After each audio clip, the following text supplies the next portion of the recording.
Preston fans said that was the most on-the-beach performance at Ellen Road they've ever seen. So our question this week is, are Preston on the beach already? And they need to just keep in watch over their shoulders. Plus, we're talking about who should be the captain next season, because there's lots of fans saying it shouldn't be the current one under any circumstances. We're also asking our panel here to pick the player of the season for PNE and give us your thoughts on that as well. Plus, who's the best player we've seen as an opposition fan. Welcome back, Ash, Etienne, and Harvey, and welcome back yourselves. There's only 4 more of these to go, fellas. Don't worry, you can stop talking about North End in a couple of weeks' time, and I'll put you through this every single week. Thank you very much for joining us. I missed out last week due to illness, so thank you for coming back to us. Right then, Ash, are North End on the beach based on what you've been watching the last couple of weeks?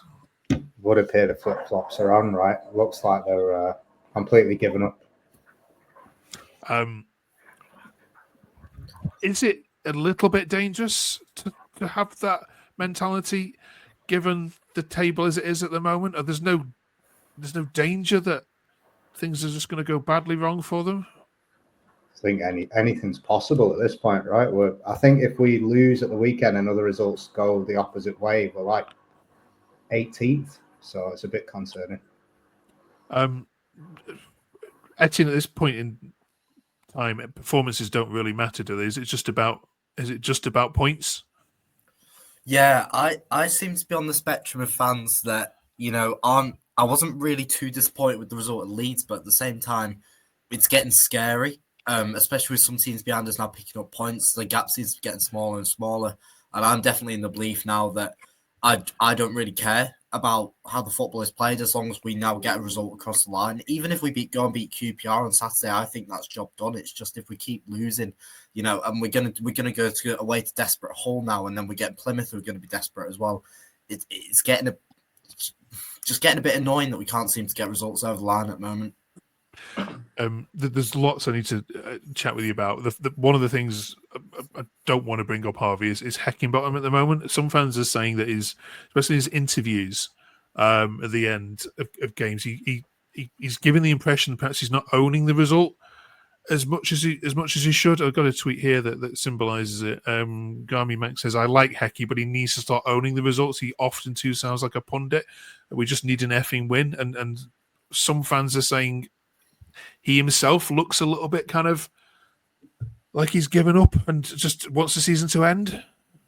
I'm not sure. I agree with the interview statement. I think I listened to the interview after Leeds, and he was saying that we were brave, and I think all of the comments to that tweet are just like, what game are you watching? And it is a bit of a recurring pattern over the season where he's like, we've not played well, and he's been like, oh, I'm pleased with the performance, and you're just kind of scratching your head a bit, and you're wondering like, what kind of thing are you watching? But I think it's his first season with us. Obviously, it's not his side. I think many fans are willing to give him the benefit of the doubt.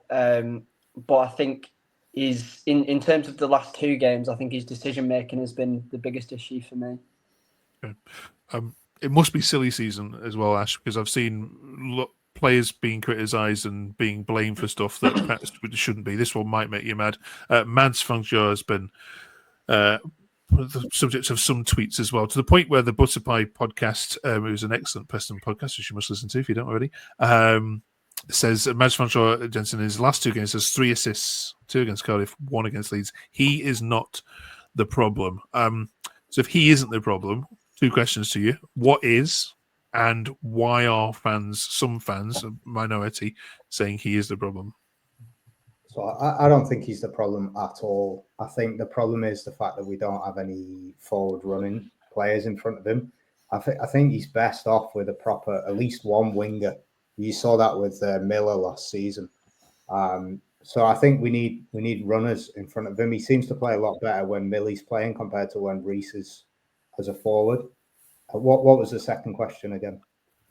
Yeah, so why are some fans saying that he's the issue at the moment? Yeah, I think some people sometimes don't know what they're watching. I don't even mean that offensively. I just think some people think that if someone tries something and it doesn't come off, that it's just a complete waste of time. And I think he does take risks. He's probably said it himself a few times that he'd rather try and play a cute ball and just play the simple pass sometimes. And sometimes that, works to his detriment. But I think the blame is on the lack of forward pressure from a lot of the players. And I think as a 10 with wingers and a striker in front of him, he'd probably be one of the best in the league. Okay. Let's look at the final 4 games, shall we? I mean, Preston aren't going to go down. We're not having any of that. It might get a little bit harems, scare them. We've got QPR Etienne coming to Deepdale this Good Friday, then a double header, of course, up at Hull on Easter Monday, and then Plymouth and Bristolsea. So, I mean, if you can't pick up a point from those 4, then probably you deserve to go down. I would say. What do you want to see in these 4 games? Do you want to see some experimentation? Do you want to see the youth that we saw in the Villa side against the Villa coming on, or do you just want to go hell for leather and just pick up at least a win somewhere and have the season done with? I don't want to see any experimentation until we've got at least 1 or 2 wins over the line. I think we need to beat QPR and we need to beat Hull, and then we have to beat Plymouth. We're coming up against the side with one of the worst home forms in the league in Hull, and then one of the worst away in Plymouth. There's no excuse not to go and pick up 6 points in either of them. And then, yeah, you know what? Last day, because Bristol City are going for playoffs and they probably deserve it. Maybe mess around for a bit, but until our survival's secured, I know you're saying we're probably safe, but we don't want to finish 18th, 20th. We want to stay in that mid-table. I don't want to see any experimentation until that position's secured. Yeah, agreed. Harvey, do you agree? Yeah, I think I I'm like one of the only fans that is actually a bit worried, to be honest, because other than QPR, you're then looking at 3 teams who have all got something to play for. And I think you look at Cardiff and you look at Leeds, and that's 2 teams again with something to fight for. And look how much that result affected us. I think the decision making in the Cardiff game was what killed us off. But you look at Leeds and they were just, albeit obviously they've got a much better squad, but you could just tell that is a team that want it more. And I think that is the problem with being on the beach way too early, is that you're coming up against sides think it's going to be a walk in the park, and because they want it so much more than you're losing yourself points. So I'm a bit worried, but I think, like Etienne said, you get 1 win, I think you're a bit more comfortable. Yeah, 49 points is. I mean, the amount of traffic between you as well, with 4 games left to go. If there was 10 games, you could argue that, couldn't you? But you've got to have a lot of sides to have an amazing run, and they all play each other.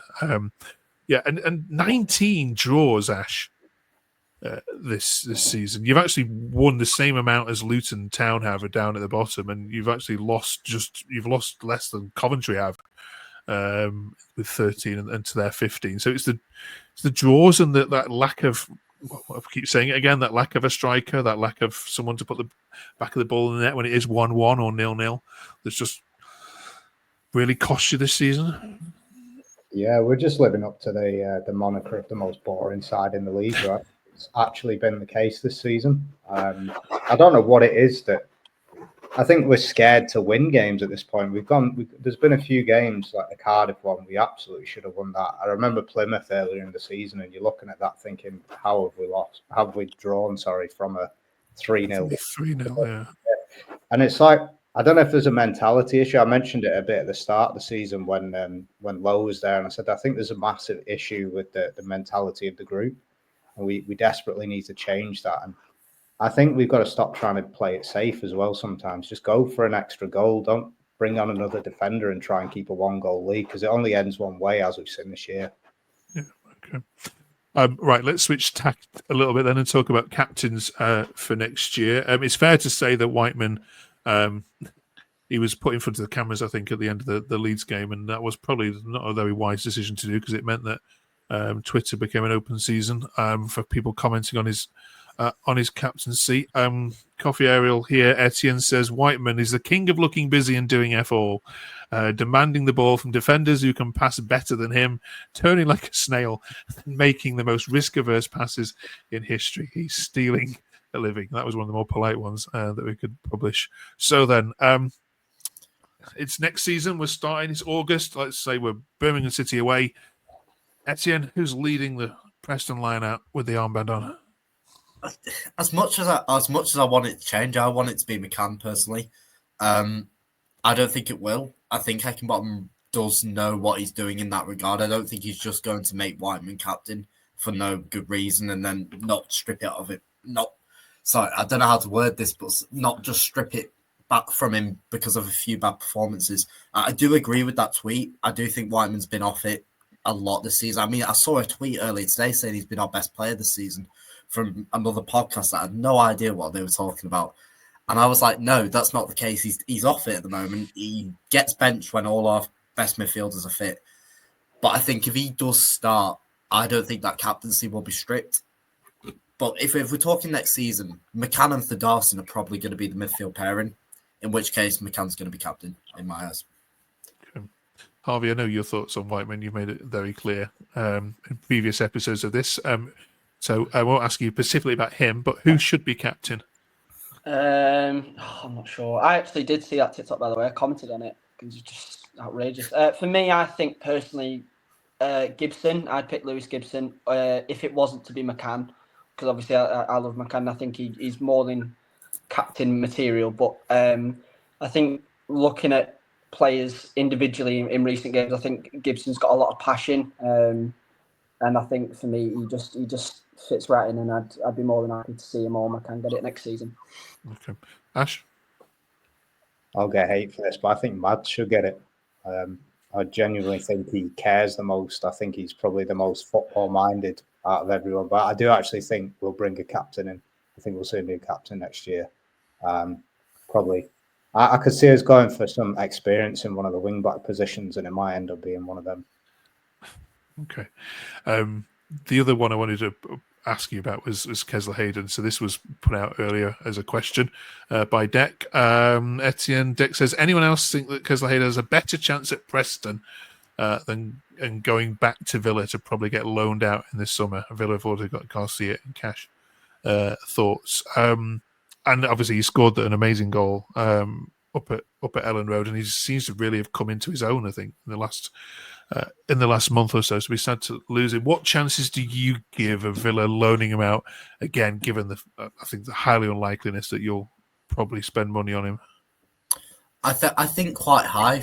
They gave him a new contract, so that's not up soon, and they've got 3 right backs. They've got the one on loan at RB Leipzig as well. I really don't see any way he gets into their squad. No disrespect to him, because obviously he's probably our best player at the moment, but he doesn't get into the Villa squad at the minute. Unless there's some injury crisis. So I do think they're going to loan him back out. But I think any smart championship side looks at him and joins us in the battle, which is usually the issue we have during windows. Usually better teams coming in for him. Someone like a Norwich or even a Swansea will probably come in for him. So as much as I'd love us to bring him back, I think there's going to be a lot of competition for his signature. Okay. Do you agree with all that, Harvey? Yeah, I think I do think he's got the quality to be at maybe like a lower league Premier League, like lower league Premier League side, and I also think that if not that, then a very high end Championship side. But I think I agree with Etienne that there'd probably be a lot of clubs looking at him and wanting his signature. But if I'd be over the moon if he was to stay with us, but I can't see it being very realistic. Okay. One little bit of transfer news which I read in the time off was about Manchester United potentially being interested in having Woodman as a third choice. I'm not sure whether this was on April the 1st. Maybe I'm being a bit harsh, but Ash, I think you saw this as well. Is that? I mean, speechless. That's what it was when I read that. Yeah, if he gets offered that, on the off chance he does, he should absolutely take it and go and sit on the bench for 4 years, because that's the easiest money he's ever going to make in his life. It can only be because he's homegrown. It can't be anything else. They definitely haven't sent a scout out and thought, oh, he's not bad. There's not a chance. So yeah, I mean, it's possible. Is it Tom Heaton they had for like years as a thing? Yeah, that's right. Yeah. I think Man City have Scott Carson. So they've Scott Carson for 4 years. Yeah. It does happen. So I think on the off chance it does happen, my advice to him would be pack your bags and run straight to Old Trafford and make a nice comfy seat on the bench. Okay. Right. Cheers for that, fellas. We're nearly coming to the end of our podcast season. We just want to say a massive thank you to everyone who's liked and subscribed and followed the journey. And obviously a big thank you to you three. We've started to do some awards, but as we tick down, now we're starting this week, of course, with the big one, which is the Player of the Season award. And we know the club have already sent out the votes. Have you all put your votes in, I'd imagine? Yeah. Let's do this live, though, here. Who should get it? Ash, for you. I reckon we're all going to say the same answer. I think it's got to be Ken Kesler, right? Because there's nobody else that's been that consistent every week. On the vote, I actually voted for Ledson just out of a bit of sentimentality in case it's his last year. I thought if I can have the deciding vote, we go. Okay, Harvey. Yeah, I'd agree. I think I might have given it to McCann had it not been for injuries, but yeah, like Ash said, Kesler Hayden's been the most consistent all season, so yeah, it has to be him, doesn't it?